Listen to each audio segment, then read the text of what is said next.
শুরু করার আগে আমি বলে নেই, এটা হচ্ছে সত্যি ঘটনা নিয়ে বানানো একটা মুভি।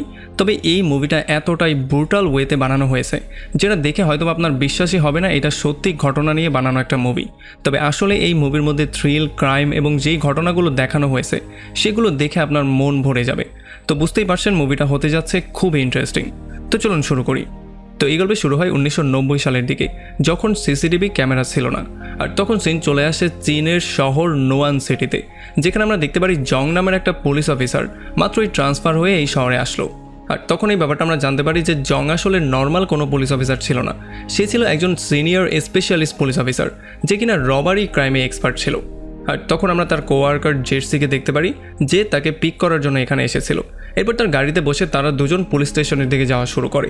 আর তখন রাস্তায় আমরা একটা ফ্রেন্ডশিপ স্টোর দেখতে পারি যেটা কিনা চাইনিজ গভর্নমেন্ট বিদেশিদের জন্য এখানে খুলেছিল। আর এখানে অনেক বেশি বেচা কিনা হয়, আমরা জানতে পারি প্রতিদিন প্রায় কোটি টাকার টার্নওভার হয়। কিন্তু এই সমস্ত ব্যাপারগুলো দেখার পরেই এখানে কিছু লোক এই দোকানটাকে কেন্দ্র করেই একটা রবারির প্ল্যান করে ফেলে। আমরা দেখতে পারি এই গ্যাংয়ের প্রথম যে মেম্বার ছিল তার নাম ছিল কোবরা, যে কিনা গাড়ি চালানোতে এক্সপার্ট ছিল। 2 নম্বর লোকটা ছিল ফক্স, যে কিনা ইনফরমেশন গ্যাদারিংয়ে মাস্টার ছিল। 3 নম্বর লোকটা হচ্ছে হক, যে কিনা একটা বিল্ডিংয়ের উপরে দাঁড়িয়ে পুলিশের উপরে নজরদারি করছিল যাতে করে ডাকাতির সময় তারা সেফলি সমস্ত কাজগুলো করতে পারে। আর ফাইনালি 4 নম্বর লোকটা হচ্ছে মঙ্গুস, যে কিনা গুলি চালানোতে এক্সপার্ট ছিল। তাদের গ্রুপে জ্যাকব নামের একটা লোকও ছিল যে কিনা নির্দয় পাষাণ ছিল, মানে সে যা ইচ্ছা সেটাই করতে পারত। অ্যান্ড ফাইনালি তাদের লিডার ছিল ফ্যালকন, যার ইশারাতে তারা সবাই মরার জন্য প্রস্তুত ছিল। আমরা জানতে পারি ফ্যালকন হচ্ছে প্রফেশনাল একজন ডাকাত, এর আগেও সে অনেকগুলো মিশন কমপ্লিট করেছে। আর আজকে সে সবাইকে নিয়ে প্ল্যানিং করেছে এই ফ্রেন্ডশিপ স্টোরটাতে ডাকাতি করার। এখন সমস্ত কাজগুলো হয়ে যাওয়ার পরে হককে বাদ দিয়ে বাকি 5 জন মুখোশ পরে সোজা সেই ফ্রেন্ডশিপ স্টোরের মধ্যে ঢুকে যায় আর সমস্ত মানুষজনকে জিম্মি করে ফেলে। তবে তখন আমরা দেখতে পারি জংয়ের গাড়িটা ফ্রেন্ডশিপ স্টোরের সামনেই সিগনালে দাঁড়া হয়। তবে যখন জংয়ের নজর ফ্রেন্ডশিপ স্টোরটার উপরে পড়ে তখন তার এটার উপরে সন্দেহ হয়ে যায়, কারণ এত নামি দামি একটা দোকান এমন একটা ফেস্টিভ্যালের সময় বন্ধ থাকার কোনো কারণ সে দেখতে পাচ্ছিল না। এই জন্য যখন সে কাছে গিয়ে চেক করে তখন সে দোকানের মধ্যে ডাকাতি এবং মারামারি দেখতে পারে। এই জন্য সে শুরুতেই গিয়ে বাইরে দাঁড়ানো ফক্সের উপরে আক্রমণ করে দেয়। আর তাকে ধোলাই করার পরে যখনই সে পুলিশকে কল দিতে যাচ্ছিল তখন পেছন থেকে ফ্যালকন এসে তার উপরে আক্রমণ করে দেয় আর তাকে প্রায় বেহুশের মতোই করে ফেলে। এরপর তাকে হস্টেজ বানিয়ে সে তার গাড়িতে তুলে ফেলে। তবে যখন তারা গাড়িতে তাকে জিজ্ঞাসাবাদ করে তখন তারা জানতে পারে আসলে সে হচ্ছে একজন পুলিশ অফিসার। এই জন্য ফ্যালকন তার মাথায় গান পয়েন্ট করে তাকে বলে যে তুমি আমাকে এখন একটা জোক শোনাবে, যদি জোকটা আমার পছন্দ না হয় তাহলে আমি তোমাকে শ্যুট করে মেরে ফেলবো। তবে তখনই তারা দেখতে পারে পুলিশের কিছু গাড়ি তাদেরকে ফলো করা শুরু করেছে। এই জন্য সে জংকে বলে যে এই জোকটা তোমার কাছে বাকি রয়ে গেল, মানে এটা আমি পাওনা রয়ে গেলাম, পরবর্তীতে তোমাকে অবশ্যই এই জোকটা শোনাতে হবে। তবে তখন আমরা দেখতে পারি জং একটু চালাকি করে তার কানের মধ্যেই কামড় দিয়ে বসে।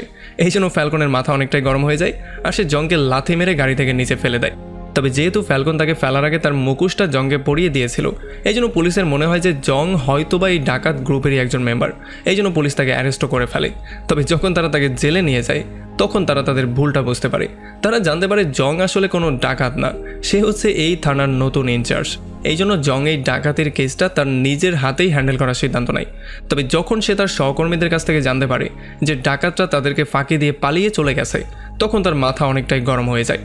এই জন্য পরবর্তীতে সে রবার্টদের সম্পর্কে সমস্ত তথ্যগুলো এক জায়গায় করে তাদের ডিটেল এবং তাদের পরিচয়গুলো নিয়ে স্টাডি করা শুরু করে। সে জানতে পারে এই রবাররা এর আগেও অনেকগুলো রবারি পরিচালনা করেছে আর শুধু তারা রবারি করেই ক্ষান্ত থাকতো না, তারা রবারির পাশাপাশি কিছু মানুষকে সেখানে খুনও করত। যার মানে সে এই জিনিসটা বুঝতে পারে যে এই রবাররা নর্মাল কোনো রবার না, তারা খুবই ব্রুটাল রবার। জং এই জিনিসটা নোটিস করে ডাকাতরা যেই গাড়ি নিয়ে ডাকাতি করতে আসে সেই গাড়িগুলো চুরি করা গাড়ি হয়। তাছাড়া যেই বুলেটগুলো তারা ডাকাতের স্থানে পেয়ে যায় সেই বুলেটগুলো আলাদা আলাদা বন্দুকের হয়, মানে যেই বন্দুকগুলো তাদের দেশে পাওয়া যায় না, বন্দুকগুলো বাইরে থেকে ইম্পোর্ট করে আনতে হয়। এখন এগুলো দেখার পরে জং এটা ক্লিয়ারলি বুঝতে পারে যে ডাকাতরা ইচ্ছা করে এই বন্দুকগুলোর ইউজ এই জন্য করে যাতে করে তারা পুলিশদেরকে বিভ্রান্ত করতে পারে। জং এখানে স্টাডি করে আরও একটা জিনিস বের করে ফেলে যে প্রত্যেকবার ডাকাতি করার পরে যখন পুলিশ তাদেরকে ফলো করে তখন প্রত্যেকবারই তারা পুলিশ থেকে কোনো না কোনো ওয়েতে পালিয়ে চলে যায়, কারণ পুলিশ যেই দিক থেকে তাদেরকে ঘিরে ফেলার ট্রাই করতো তারা তার উল্টো দিক দিয়ে পালিয়ে চলে যেত। এই জন্য জং এই জিনিসটা চিন্তা করছিল যে আসলে তারা কিভাবে সেই রুটটা খুঁজে বের করে যেই রুটটা পুলিশ ব্লক করে না। আর জং এই ব্যাপারটাও জানতে পারে যে ক্যালেন্ডার নামের একটা ভয়ঙ্কর গ্যাংস্টার এই ইম্পোর্টেড গানগুলো এনে সবার মধ্যে ছড়িয়ে দেয়, মানে সেইগুলো সেল করে। আর তখন এদিকে আমরা দেখতে পারি ফ্যালকনকে, যে কিনা তার পরবর্তী মিশনের প্ল্যানিং করছিল, মানে পরবর্তী ডাকাতির জন্য প্ল্যানিং করছিল। এখানে সে এসে যেই জায়গায় ডাকাতি করবে তার আশেপাশের সমস্ত জায়গাগুলো ভালো করে চেক করে, কোথা দিয়ে আসতে হবে, কোথা দিয়ে পালাতে হবে, সমস্ত ব্যাপারগুলো ভালো করে স্টাডি করে। আর এরপরে তারা ফাইনালি সিদ্ধান্ত নিয়ে ফেলে তাদের পরবর্তী লোকেশন হবে বুচান ব্যাংকে ডাকাতি করা। এখন বুচান ব্যাংকে ঢোকা এবং বের হওয়া তো তাদের জন্য খুবই ইজি ছিল, তবে সবচেয়ে ডিফিকাল্ট ব্যাপার ছিল বুচান ব্যাংকের লকার সিস্টেমটা। এটা এতটাই মজবুত একটা লকার সিস্টেম ছিল যেটা এখন পর্যন্ত কেউ ব্রেক করতে পারেনি, আর তারা নিজেরাও জানে না এটা কি করে ব্রেক করতে পারবে। তো এখন ফক্স তাদেরকে বলে যে সেই লকারটার নাম্বার দিয়ে প্রোটেক্ট করা আছে, মানে যদি আমরা লকারটা খুলতে চাই তাহলে একটা নাম্বারের পাসওয়ার্ড আমাদেরকে দিতে হবে। এখন এই ব্যাপারটা হয়তো আমাদের জন্য ইজি নাও হতে পারে, তবে তখন ম্যাক্স তাদেরকে বলে যে যদি আমরা লকারটাকে খুলতে চাই তাহলে মিনিমাম আমাদের 7 মিনিট সময় তো অবশ্যই লাগবে। তখন মঙ্গুস তাদেরকে বলে যদি আমরা চাই তাহলে ড্রিল করে লকারটা ব্রেক করতে পারি, তবে তখন বাকিরা বলে লকারটার ভেতরে একটা শেল আছে, যেই শেলটা ড্রিলের মাধ্যমে ব্রেক করা ইম্পসিবল। তখন ম্যাক্স তাদেরকে বলে যে আমরা চাইলে হাই তাপমাত্রার ইউজ করে সেই লকটাকে গলিয়ে ফেলতে পারি, তবে ফক্স তাকে এটার জন্য না করে। সে বলে যে এইটা করতে গেলে অনেক সময়ের দরকার। আর এইটা শোনার পরে মঙ্গুস বলে যে আমাদের কাছে এখন শুধুমাত্র একটাই উপায় আছে, আমরা চাইলে বম দিয়ে সেটাকে উড়িয়ে দিতে পারি। তবে এইটার জন্য ম্যাক্স তাকে না করে দেয়। সে বলে যে এইটার জন্য অনেক বড় একটা বমের দরকার, যেই বম আমরা এখানে ক্যারি করে নিয়ে যেতে পারবো না, মানে এটা ইম্পসিবল। তবে তখনই তাদের বস ফ্যালকন তাদেরকে বলে যে তোমাদের এই সমস্ত উল্টাপাল্টা ডিসকাশন বন্ধ করো, এত ঝামেলার মধ্যে আমি যেতে চাই না, আমার শুধু একটা শক্ত রশির দরকার, বাকিটা আমি হ্যান্ডেল করে ফেলবো। এখন যদিও এইটা শোনার পরে তারা সবাই পুরোপুরি শক্ত হয়ে গিয়েছিল, তবে তারা তার উপরে সম্পূর্ণ বিশ্বাস করত। তারা এই ব্যাপারটা খুব ভালো করেই জানতো যে যেহেতু সেই কথাটা বলছে তার মানে সে এই ব্যাপারটা হ্যান্ডেল করেই ফেলবে। এখন যেহেতু মাত্র 7 মিনিটের মধ্যেই তাদেরকে এই ডাকাতিটা কমপ্লিট করতে হবে, এই জন্য তারা একটা নিরিবিলি জায়গায় গিয়ে ডাকাতির প্র্যাকটিস করা শুরু করে। তবে তখন অন্যদিকে আমরা দেখতে পারি জং নামের যেই পুলিশ অফিসার নতুন এসেছে, সেও এই ডাকাতদেরকে ধরার জন্য সম্পূর্ণ প্ল্যানিং করা শুরু করে। যদিও সে জানতো যে ডাকাতরা খুব শীঘ্রই কোনো একটা জায়গায় ডাকাতি করবে, তবে কোন জায়গায় তারা ডাকাতি করবে সেই ব্যাপারটা এখন পর্যন্ত সে বুঝতে পারছিল না, কারণ সে তার স্টাডির মধ্যে কোনো জায়গা বা কোনো সময়ের কানেকশন খুঁজে পাচ্ছিল না। মানে তারা 3 মাস পরে বা 2 মাস পরে ডাকাতি করে এমন কোনো কানেকশন সে খুঁজে পাচ্ছিল না।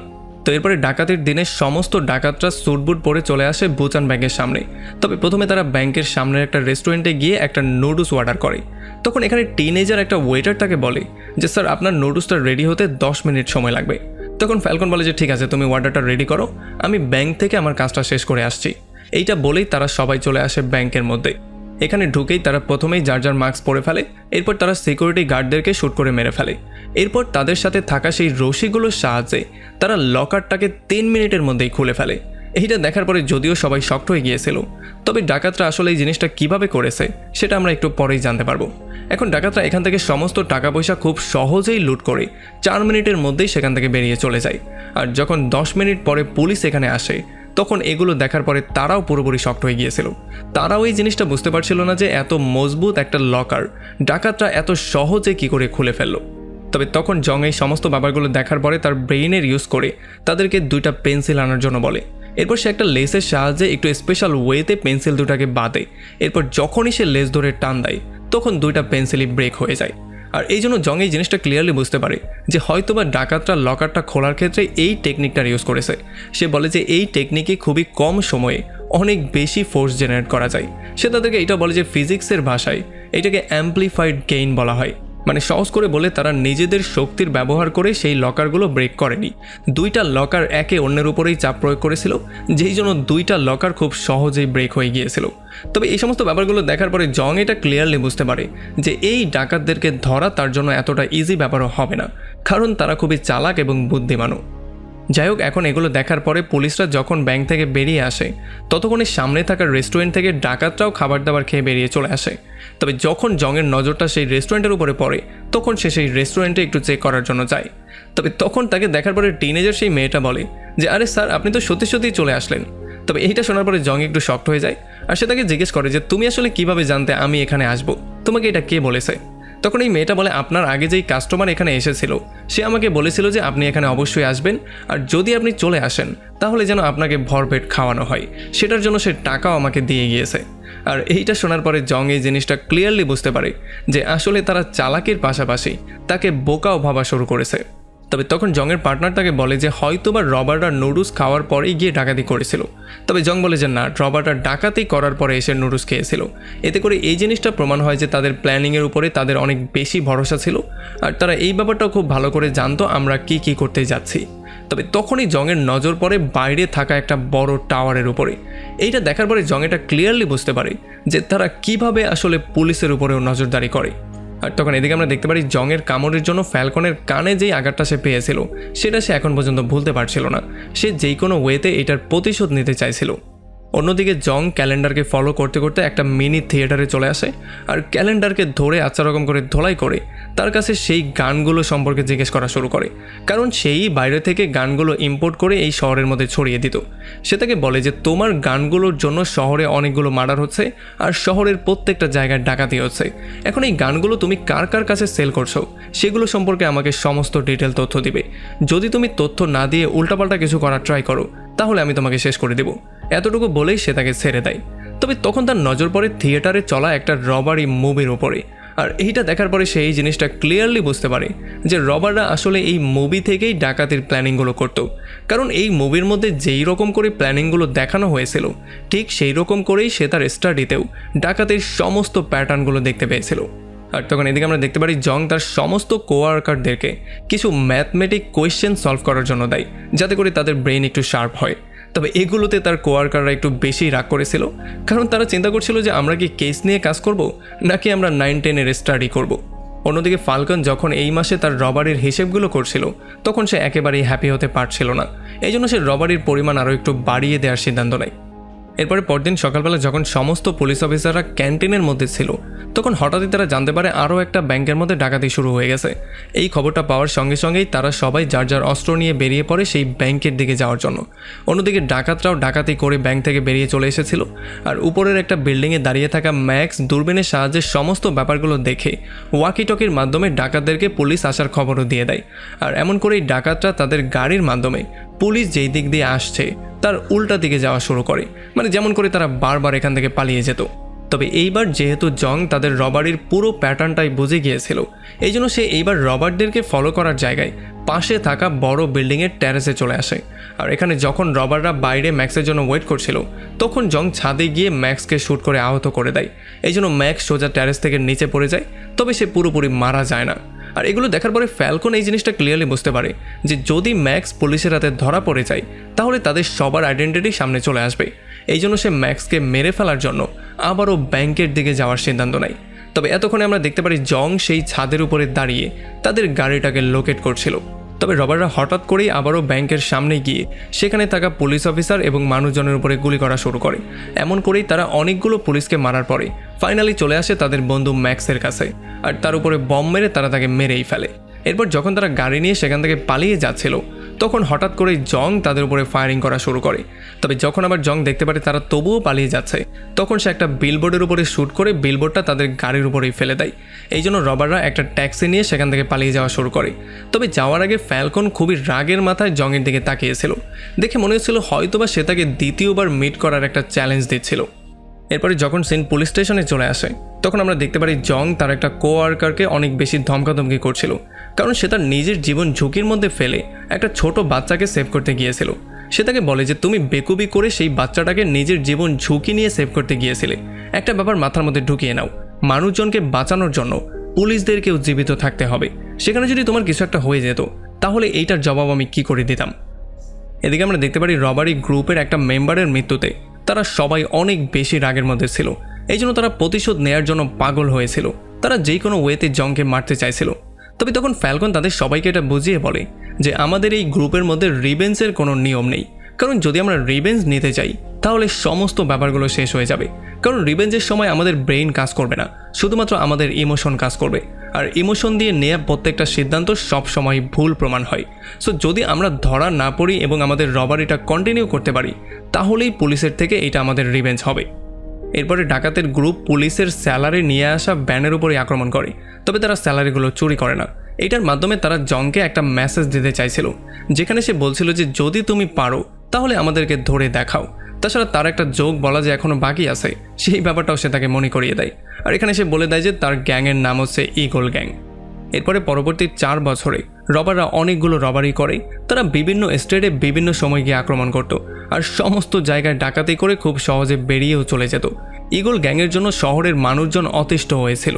তারা যেই ডাকাতিগুলো করেছে তার মধ্যে একটা ডাকাতি ছিল মাইন ওয়ার্কারদের স্যালারির ভ্যানের উপরে। আর এই জন্য মাইন ওয়ার্কাররা প্রচণ্ড রাগের মাথায় চলে এসেছিল আর তারা নিজেরাও লুটপাট করা শুরু করে দিয়েছিল। মানে এখন আর তারা পুলিশের উপরে একেবারেই ভরসা করতে পারছিল না। এই জন্য তারা নিজে থেকেই কিছু একটা করার প্ল্যানিং করছিল। তবে তখন জং এসে তাদের সবাইকে এটা বুঝিয়ে বলে যে যদি আপনারাও এমনটা করা শুরু করেন তাহলে সেই ডাকাতদের মধ্যে আর আপনাদের মধ্যে পার্থক্যটা থাকলো কোথায়? আপনারা একটু শান্ত হয়ে আমাদের উপরে ভরসা করুন, আমরা সেই ডাকাতদেরকে অবশ্যই ধরে ফেলব। জং তাদের কাছে প্রমিসও করে যত দ্রুত সম্ভব তাদের স্যালারি তাদের কাছে ফিরিয়ে দেয়া হবে এবং ডাকাতদেরকেও ধরে ফেলা হবে। এরপরে জং এই জিনিসটা বের করার ট্রাই করে যে আসলে এই রবাররা পরবর্তীতে কোন শহরে গিয়ে আক্রমণ করতে পারে, মানে তাদের পরবর্তী রবারির লোকেশনটা কি হতে পারে। জং ক্যালকুলেশন করে বের করে যে এখনও এই স্টেটের মধ্যে 5টা এমন শহর আছে যেখানে এখন পর্যন্ত রবাররা রবারি করেনি। সো হয়তোবা এই 5টা স্টেটের একটা স্টেটের মধ্যেই আক্রমণ হতে পারে। এই জন্য সে সেই 5টা স্টেটেরই ম্যাপ দেখা শুরু করে। আর এদিকে যখন ফ্যালকন একটা শহরের বাজারে ঘোরাঘুরি করছিল তখন আমরা রেনি নামের একটা মেয়েকে দেখতে পারি যে কিনা তার জীবন নিয়ে একেবারেই সন্তুষ্ট ছিল না। আমরা দেখতে পারি এখানে হাত দেখা একটা জ্যোতিষী তাকে বলে যে তোমার জীবনে খুবই ভয়ঙ্কর একটা জিনিস হবে, তুমি যাকেই ভালোবাসবে তাদের দুজনের পরিণতি ভয়ঙ্কর হবে। এই জন্য রেনি প্রচণ্ড রাগের মাথায় এসে একটা বিল্ডিংয়ের উপরে গিয়ে সেখান থেকে লাফ দিয়ে সুইসাইড করার ট্রাই করে। তবে লাফ দেওয়ার একেবারে শেষ মুহূর্তে ফ্যালকন এসে তাকে সেভ করে ফেলে।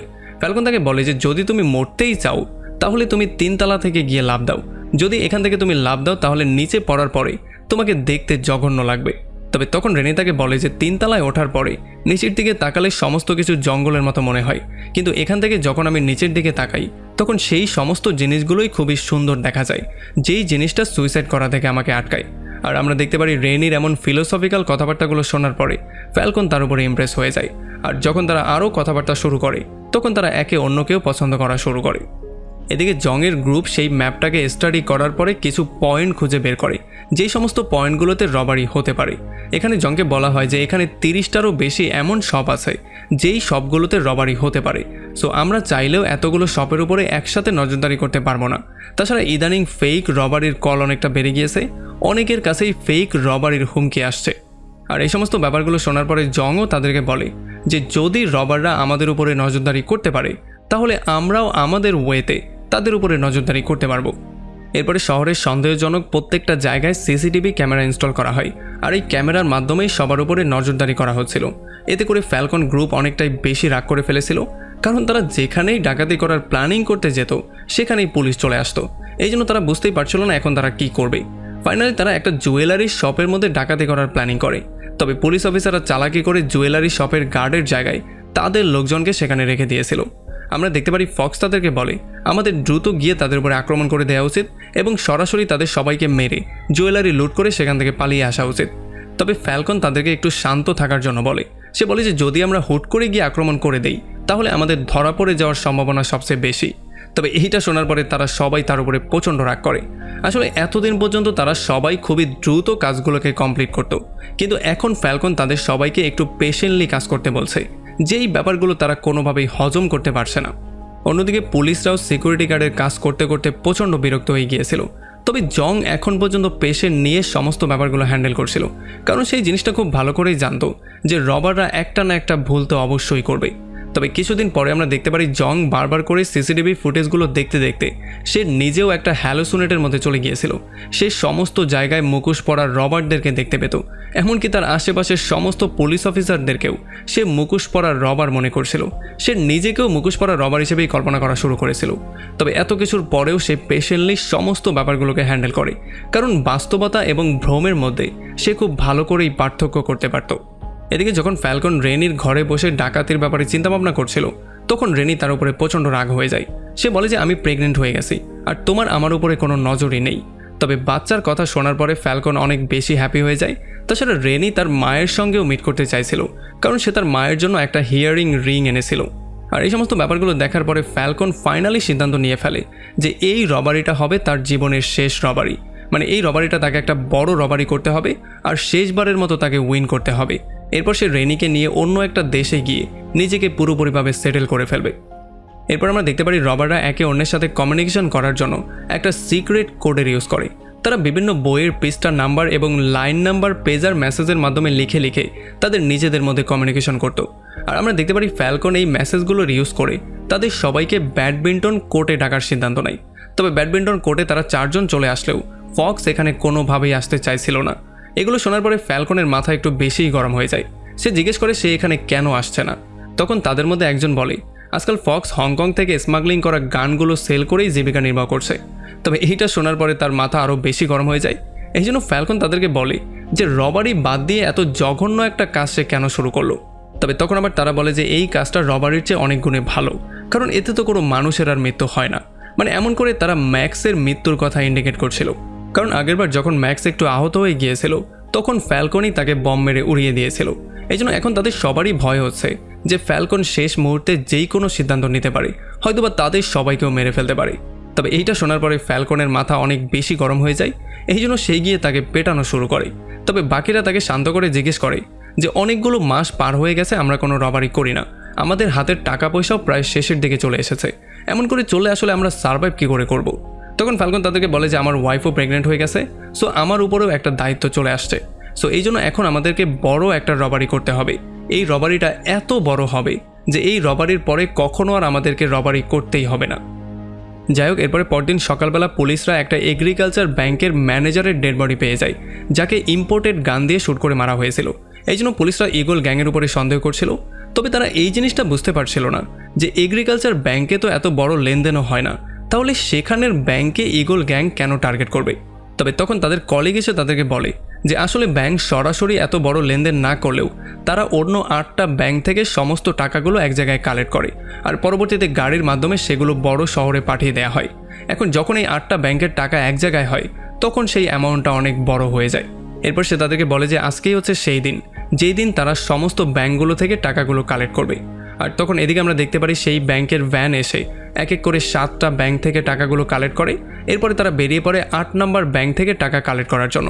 তবে আমরা দেখতে পারি ইগল গ্যাংও সেই 8 নম্বর ব্যাংকের সামনেই বসেছিল। আর যেহেতু এই ব্যাংকটা পুলিশ স্টেশনের খুবই কাছেই ছিল, এই জন্য পুলিশরা দৌড়ে চলে আসে এই ব্যাংকের সামনে।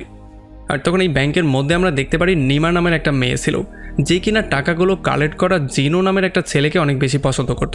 আর তারা আজকে দুজন ডেটে যাওয়ার একটা প্ল্যানিং করেছিল। এই জন্য জিনোর কলিগ তাকে একটা গিফটও দিয়েছিল, যাতে করে সে এটা নিমাকে দিয়ে ইমপ্রেস করতে পারে। এদিকে ফ্যালকন গ্রুপের কাছে একটা ছেলের বল চলে আসে, আর যখন সেই ছেলেটা বল নিতে আসে তখন ফ্যালকন তাকে একটা হ্যান্ড গ্রেনেড দিয়ে দেয়। সে তাকে বলে যে এইটা দিয়ে খেলো, এইটা দিয়ে খেললে বলের চেয়ে বেশি মজা পাবে। আর এদিকে আমরা দেখতে পারি জংয়ের একটা কোয়ার্কার আরেকজনকে বলছিল যে যদি আজকে আমরা ডাকাতদেরকে ধরতে পারি তাহলে আজকে রাতে আমি তোমাকে পার্টি দিব, কারণ এটা হচ্ছে আমার হোম টাউন, এখানে সবচেয়ে বেস্ট রেস্টুরেন্টে আমি তোমাকে নিয়ে খাওয়াবো। এরপরে ফাইনালি যখন সেই ব্যান্ডটা ব্যাংকের সামনে চলে আসে তখন জিনো ভেতরে চলে আসে টাকাগুলো কালেক্ট করার জন্য। সে খুবই কৌতূহল নিয়ে নিমার দিকেও তাকিয়েছিল। তবে যখন সে টাকাগুলো নিয়ে ভ্যানের মধ্যে রাখে তখনই তাদের সবার চোখের সামনে ফ্যালকন গ্রুপ এসে জিনো আর তার পার্টনারকে শ্যুট করে মেরে ফেলে। এটা দেখার পরে নিমা পুরোপুরি শক্ট হয়ে যায় আর সে কাউন্টারের পেছনে লুকিয়ে পড়ে। এরপরে সমস্ত টাকাগুলো যখন ডাকাতদের গাড়ির মধ্যে শিফট করা হচ্ছিল তখন উপর থেকে এই সমস্ত ব্যাপারগুলো অবজার্ভ করে একটা বৃদ্ধ মহিলা পুলিশদেরকে ডাকাতি সম্পর্কে বলে দেয়। এই জন্য দ্রুত পুলিশ সেই লোকেশনে চলে আসে। আর যখন ফ্যালকন গ্যাং টাকাগুলো নিয়ে পালিয়ে যাওয়ার ট্রাই করছিল তখন তাদের সামনে পুলিশের একটা গাড়ি চলে আসে। এই জন্য তারা পাগলের মতো পুলিশের গাড়ির উপরে গুলি করা শুরু করে, যাতে করে তারা এখান থেকে পালিয়ে যেতে পারে। তবে এতক্ষণে চারোপাশ দিয়ে পুলিশের গাড়ি চলে আসে আর তাদেরকে চারোপাশ দিয়ে ঘিরে ফেলে। এই জন্য তাদের মধ্যে এখন গোলাগুলি শুরু হয়ে যায়। আর যেহেতু ফ্যালকন পালানোর কোনো রাস্তা পাচ্ছিল না, এই জন্য সে পুলিশদেরকে শ্যুট করে মারা শুরু করে। সে ম্যাকো নামের একটা পুলিশ অফিসারকে শ্যুট করে আত্মহত্যা করে ফেলে। আর এরপর যখন সে দেখতে পারে পালানোর আর কোনো রাস্তা নেই তখন সে আশেপাশের সমস্ত জায়গায় বম মারা শুরু করে। তবে এতক্ষণে তার গ্রুপের একজনেরও মৃত্যু হয়ে গিয়েছিল। তবে যেহেতু চারপাশে বোম মারা হয়েছিল আর আগুন ধরে গিয়েছিল, এই জন্য আগুনের ধোঁয়ায় সমস্ত জায়গাটা অন্ধকার হয়ে গিয়েছিল। আর এই সুযোগটা নিয়ে তারা পালিয়ে যাওয়ার প্ল্যানিং করেছিল। তবে ম্যাকো নামের যেই পুলিশ অফিসারটা তার শেষ নিঃশ্বাসগুলো নিচ্ছিল, সে একেবারে শেষ মুহূর্তে রবার্টদের গাড়ির পেছনের গেটটা খুলে ফেলে। এই জন্য রবার্টরা যখন তাড়াহুড়ো করে গাড়ি চালিয়ে চলে যাচ্ছিল তখন তাদের পেছনের দরজা দিয়ে সমস্ত টাকাগুলো বাইরে পড়ে যায়। মানে আমরা দেখতে পারি ইগল গ্যাং কোনো রকমে পালিয়ে তো চলে গিয়েছে, তবে তারা টাকাগুলো নিতে সম্পূর্ণ ব্যর্থ হয়েছে। অন্যদিকে পুলিশ এত প্রিপারেশন নিয়ে আসার পরেও তারা ইগল গ্যাংয়ের একটা মেম্বারকে পর্যন্ত ধরতে পারেনি। যদিও তারা টাকাগুলো সেভ করে ফেলেছে, তবে তাদেরকে না ধরতে পারাটা তাদের বড় একটা ব্যর্থতা ছিল। আর পরবর্তীতে আমরা জানতে পারি এই পুরো সংঘর্ষের মধ্যে টোটাল 9 জন মানুষের মৃত্যু হয়েছে।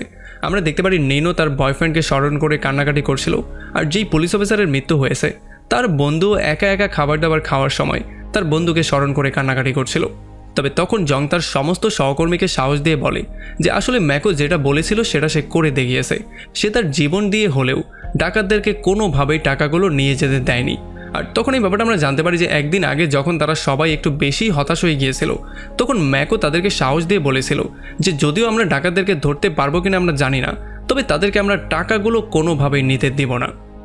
এরপরে পুলিশ একটা লিড পেয়ে যায় যে একটা হোটেলের মধ্যে ফ্যালকন গ্রুপের মেম্বাররা লুকিয়ে আছে।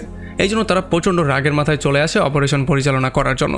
এখানে আসার সঙ্গে সঙ্গেই তারা শ্যুট করে ফক্সকে মেরে ফেলে। আর এরপরে যখন তারা আরেকজনকে শ্যুট করে মারে, তখন এখানে একটা বম ব্লাস্টের জন্য সে নিজেও অনেকটা আহত হয়ে যায়। তবে আমরা দেখতে পারি মঙ্গুস এবং ফ্যালকন পুলিশের পোশাক পরে সেখান থেকে পালিয়ে যেতে সফলও হয়ে যায়।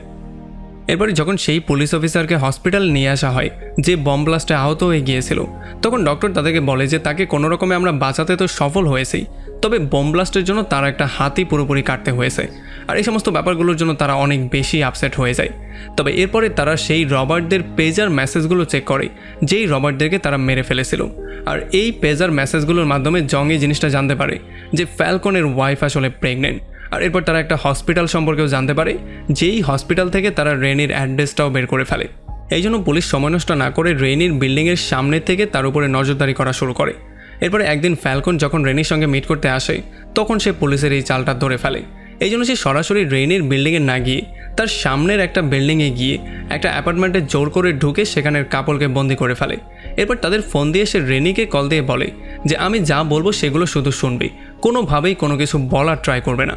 আসলে যদি তুমি ধরা পড়ে যাও তাহলে তোমার ছোটোখাটো কিছু শাস্তি হতে পারে, কিন্তু যদি আমি ধরা পড়ে যাই তাহলে আমাকে অবশ্যই ফাঁসির সাজা দেয়া হবে। সো এই জন্য এখন থেকে আমরা যা কিছুই করব সেগুলো খুবই সাবধানে এবং প্ল্যান মতো করতে হবে। তোমার মনে আছে আমরা যে প্ল্যানিংটা করেছিলাম, আমাদের সেই প্ল্যানিং মতোই কাজগুলো করতে হবে, নয়তো আমাদের জীবন যেই কোনো সময় ঝুঁকির মধ্যে পড়তে পারে। আমাদের কথাবার্তাগুলো হয়তোবা শোনা হচ্ছে। সো এখন আমি তোমাকে যেটা বলছি সেটা করার ট্রাই করো। তুমি দ্রুত তোমার সমস্ত জামাকাপড় প্যাক করে সেখান থেকে বেরিয়ে পড়ো, তবে একেবারেই ভয় পাবে না, কারণ যখনই সঠিক সময় চলে আসবে তখন আমি তোমার সঙ্গে অবশ্যই কন্ট্যাক্ট করব। এদিকে পুলিশও ফ্যালকনের এই কল রেকর্ডটা পেয়ে যায়, তবে তারা তেমন কোনো মুভমেন্ট করে না, তারা সঠিক সময়ের জন্য ওয়েট করছিল। অন্যদিকে আমরা দেখতে পারি রেনিও ফ্যালকনের কথা মতো সমস্ত কাজগুলো করা শুরু করে। সে যখনই ফ্যালকনের পেজার মেসেজটা পেয়ে যায় তখন সে প্রথমেই তার চুলগুলো কেটে ফেলে, আর এরপরে ফ্যালকনের সঙ্গে তার যতগুলো ছবি ছিল সেই ছবিগুলোকেও ডিস্ট্রয় করে দেয়। আর তখন রেনির সেই জ্যোতিষীর কথাটা মনে পড়ে, যেখানে জ্যোতিষী তাকে বলেছিল সে যাকে ভালোবাসবে তার জন্য তার জীবনটা ডিস্ট্রয় হয়ে যাবে। মানে এখন ফ্যালকনের জন্য তার জীবনটা পুরোপুরি জাহান্নাম হয়ে যাচ্ছে। এদিকে ফ্যালকনও সময় বুঝে সেখান থেকে পালিয়ে চলে যায়। আর যখন রেনি এদিকে পালানোর ট্রাই করে তখন শেষ মুহূর্তে পুলিশ তাকে অ্যারেস্ট করে ফেলে।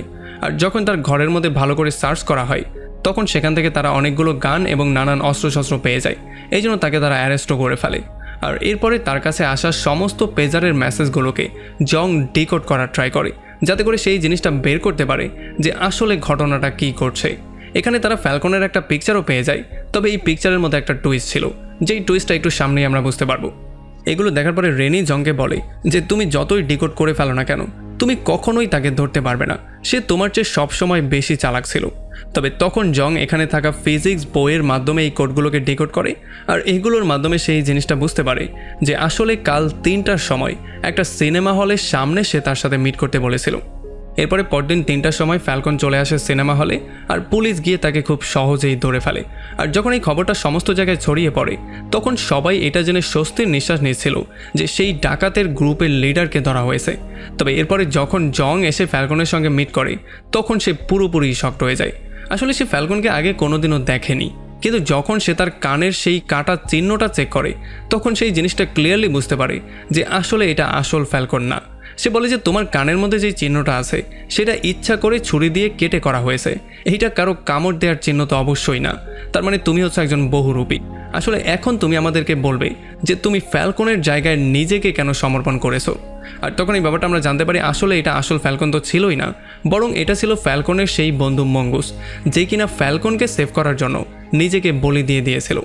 আসলে পুলিশ সেই দিন রেনির ঘরের মধ্যে যে পিকচারটা পেয়েছিল সেটা ফ্যালকনের পিকচার ছিল না, সেটা ছিল মঙ্গুসের পিকচার। এই জন্য যখন মঙ্গুসকে ধরে তারা কোর্টে তুলে ফেলে তখন এই খবরটা সমস্ত জায়গায় ছড়িয়ে পড়ে, মিডিয়াতে পুলিশের জয় জয়কার শুরু হয়ে যায়। আর এত বড় একটা কেস সলভ করার জন্য জংকে ডিপার্টমেন্ট থেকে বাহাবা দেয়া হয়। তবে জং এত বড় একটা কেস সলভ করার পরেও কোনোভাবে হ্যাপি ছিল না। সে এটা খুব ভালো করেই জানতো যে মঙ্গুসকে ভুল প্রমাণ করার জন্য তার কাছে কোনো প্রমাণও নেই। অন্যদিকে এই গ্রুপের লিডার ফ্যালকন তাদের সবাইকে বোকা বানিয়ে এখনও বাইরে আরামসেই ঘুরে বেড়াচ্ছে। এই জন্য জংয়ের মনটা প্রচণ্ড খারাপ হয়ে যায় আর সে সবসময় এগুলো নিয়েই চিন্তা করা শুরু করে যে আসল ক্রিমিনাল এখনও বাইরে ঘুরছে। এমনকি আমরা দেখতে পারি চিপও এই ব্যাপারটা নিয়ে সন্দেহ করে ফেলে। সে চিন্তা করছিল যে যেই ক্রিমিনালটা এত ভয়ঙ্কর ভয়ঙ্কর অপরাধ করেছে আর এতগুলো বছর আমাদেরকে বোকা বানিয়ে এমন করে পালিয়েছিল, সে এত সহজে কি করে ধরা পড়তে পারে। অন্যদিকে ফ্যালকন অন্য একটা শহরে তার মায়ের সঙ্গে মিট করতে আসে। আসলে ফ্যালকন মনে মনে অনেক বেশি গিল্টি ফিল করছিল, কারণ তার অপরাধের জন্য তার পাপের শাস্তি ভোগ করতে হচ্ছে তার গার্লফ্রেন্ড রেইনি এবং তার বন্ধু মঙ্গুসকে। এই জন্য সে তার মায়ের সঙ্গে মিট করে নিজেকে একটু শান্ত করার জন্য এসেছিল। অন্যদিকে যখন জং আবারও রেইনির ঘরের মধ্যে সার্চ করে তখন এখানে সে একটা হিয়ারিং মেশিন পেয়ে যায়। আর এইটা দেখার পরে সে এটা ক্লিয়ারলি বুঝতে পারে যে এখন ফ্যালকন আসলে কোথায় আছে। আর এদিকে আমরা জানতে পারি যে ফ্যালকনের মা একটা বাথ হাউস চালাতো। আর এদিকে জং অন্য একটা পুলিশ থেকে খবর পেয়ে যায় যে ক্যালেন্ডার নামের যেই গ্যাংস্টারটা ছিল, যে ইম্পোর্টেড গানগুলো সেল করতো, সে তার নিজের গান দিয়েই সুইসাইড করে মারা গিয়েছে। কারণ তার ওয়াইফ আর ছেলের মৃত্যু সেই গান দিয়ে হয়েছিল যেই গান সে নিজে ইম্পোর্ট করতো। আর এই সমস্ত ব্যাপারগুলোতেই সে নিজেকে মাফ করতে পারেনি, এই জন্যই সে সুইসাইড করে মারা গিয়েছে। তবে এখন পুলিশরা সিদ্ধান্ত নেয় ক্যালেন্ডারের মৃত্যুটা তারা লুকিয়ে রাখবে, কারণ একটা না একটা সময় ফ্যালকন গানের জন্য ক্যালেন্ডারের সাথে অবশ্যই কন্ট্যাক্ট করার ট্রাই করবে। এই জন্য জর্জি নামের এই অফিসারটা ক্যালেন্ডারের পেজারটা জংকে দিয়ে দেয়, যাতে করে পরবর্তীতে যখন ফ্যালকন কন্ট্যাক্ট করার ট্রাই করবে তখন জং বুঝে শুনে পরবর্তী পদক্ষেপ নিতে পারে। এরপরে যখন জং রেনির ঘর থেকে পাওয়া সমস্ত ম্যাপগুলোকে ভালো করে স্টাডি করে তখন সেখানে দেখতে পারে সমস্ত জায়গার ম্যাপগুলো এখানে পাওয়া গেলেও একটা শহরের ম্যাপ পাওয়া যাচ্ছিল না। ইউনফে সিটি নামের একটা শহরের ম্যাপ তারা খুঁজে পাচ্ছিল না। আর এই সমস্ত ব্যাপারগুলোতে তাদের মনের মধ্যে একটু সন্দেহ চলে আসে, কারণ ফ্যালকন সেই শহরে কোনোদিনও ডাকাতি করেনি। আর তখন জং এই জিনিসটা বুঝতে পারে যে আসলে এখানে ম্যাপ এই জন্য নেই কারণ যেই শহরটা আমাদের নিজেদের শহর হয় সেটাকে আমরা হাতের তালুর মতোই চিনি, এই জন্য সেটাকে চিনতে আমাদের ম্যাপের দরকার পড়ে না। যার তারা এই জিনিসটা ক্লিয়ারলি বুঝতে পারে যে ফ্যালকন আসলে ইউনফে সিটিতেই বাস করে। এই জন্য সময় নষ্ট না করে জং শেমিনকে নিয়ে সোজা সেই শহরে চলে আসে। তবে এখন তাদের জন্য সবচেয়ে ডিফিকাল্ট যেই ব্যাপারটা ছিল সেটা হচ্ছে এত বড় একটা শহরের মধ্যে ফ্যালকনের মতো এত ছোট একটা মানুষকে কিভাবে তারা খুঁজে বের করবে, কারণ এই শহরের কেউ হয়তো ফ্যালকনকে চিনেও না।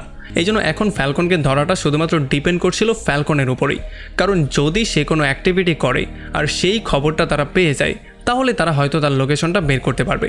আর জং এই ব্যাপারটা খুব ভালো করেই জানতো যে ডাকাতিতে ফ্যালকনের একটু নেশা আছে, এই জন্য সে যেই কোনো সময় ডাকাতি করার ট্রাই করবে। এদিকে ফ্যালকন তার পরবর্তী প্ল্যানিংটা করে, সে ক্যালেন্ডারকে মেসেজ দিয়ে বলে যে সে যাতে করে তার সাথে সেই জায়গায় মিট করে যেখানে বৃষ্টি থামানো এবং নামানো যেত। এখন এই মেসেজটা যখন ক্যালেন্ডারের পেজারে চলে আসে তখন শেমিন আর জং এটা দেখতে পারে। তবে তারা দুজনের একজনও এই জিনিসটা বুঝতে পারছিল না যে এমন কোন জায়গা আছে যেখানে বৃষ্টি থামানোও যায় আবার নামানোও যায়। এই জন্য তারা শহরের বিভিন্ন লোকেশন নিয়ে ঘাটাঘাটি করা শুরু করে। তবে অনেক ঘাটাঘাটির পরেও তারা কোনো কুল কিনারা করতে পারছিল না। তবে এরপরে যখন জং গোসল করতে যায় তখন তার নজর পড়ে শাওয়ারের উপরে।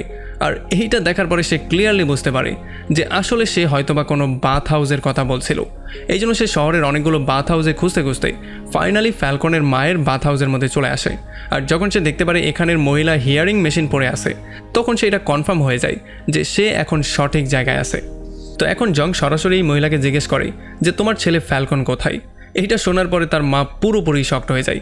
সে বুঝতে পারে এটা একজন পুলিশ অফিসার যে কিনা তার ছেলেকে ধরার জন্য এসেছে।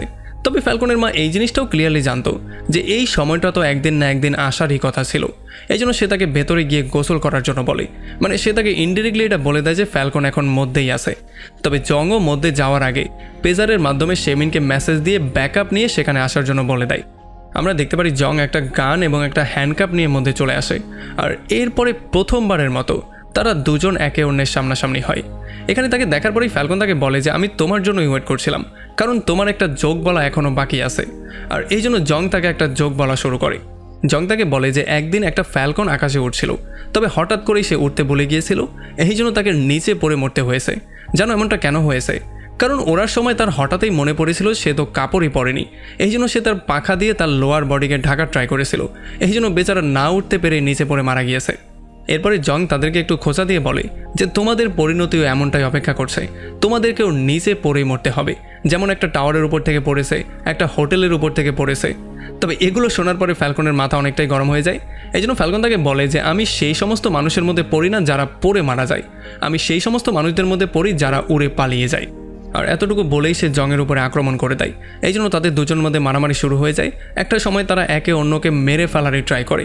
তবে এই মারামারির মধ্যে জং একটু চালাকি করে সেই হাত করার মাধ্যমে তার হাত বেঁধে ফেলে, আর তার উপরে ওভারপাওয়ার্ড হয়ে সে তার মাথায় গান পয়েন্টই করে ফেলে। আমরা দেখতে পারি ফ্যালকন তাকে অনেকভাবে উস্কানোর ট্রাই করে যাতে সে তাকে গুলি করে মেরে ফেলে। তবে জং তার রাগকে কন্ট্রোল করে তাকে পাঞ্চ করে সেখানে বেহুশ করে দেয়। আর এরপর আমরা দেখতে পারি আসলে এই কেসটা ফাইনালি সে সলভ করেই দিয়েছে, মানে সে আসল অপরাধীকে ধরে ফেলেছে। তবে সে এই জিনিসটাও খুব ভালো করে জানতো যে এই জিনিসটা তারা মিডিয়ার কাছে বলতে পারবে না, কারণ তারা কিভাবে এই জিনিসটা বলবে যে আগে যাকে ধরেছিল সে আসল লিডার ছিল না, পরে যাকে ধরেছে সে হচ্ছে আসল লিডার। তাহলে তারা আগেরটাকে কেন আসল লিডার হিসেবে উপস্থাপন করেছিল? যাই হোক, আমরা দেখতে পারি যেহেতু রেনি প্রেগনেন্ট ছিল এই জন্য তাকে ফাঁসির সাজা দেওয়া হয় না, কিন্তু মঙ্গুসকে ফাঁসির সাজা দেওয়া হয়। আর একেবারে লাস্টে আমরা দেখতে পারি ফ্যালকনকে একটা নিরিবিলি জায়গায় নিয়ে আসা হয় আর সেখানে তাকে শ্যুট করে মেরে ফেলা হয়। তবে মৃত্যুর আগে ফ্যালকনের সামনে সেই সমস্ত পাপগুলো ভাসছিল যেগুলো এতদিন ধরে সে করে এসেছিল। আর এমনই একটা ভয়ঙ্কর পয়েন্টে এই পুরো মুভিটা এখানে শেষ হয়ে যায়।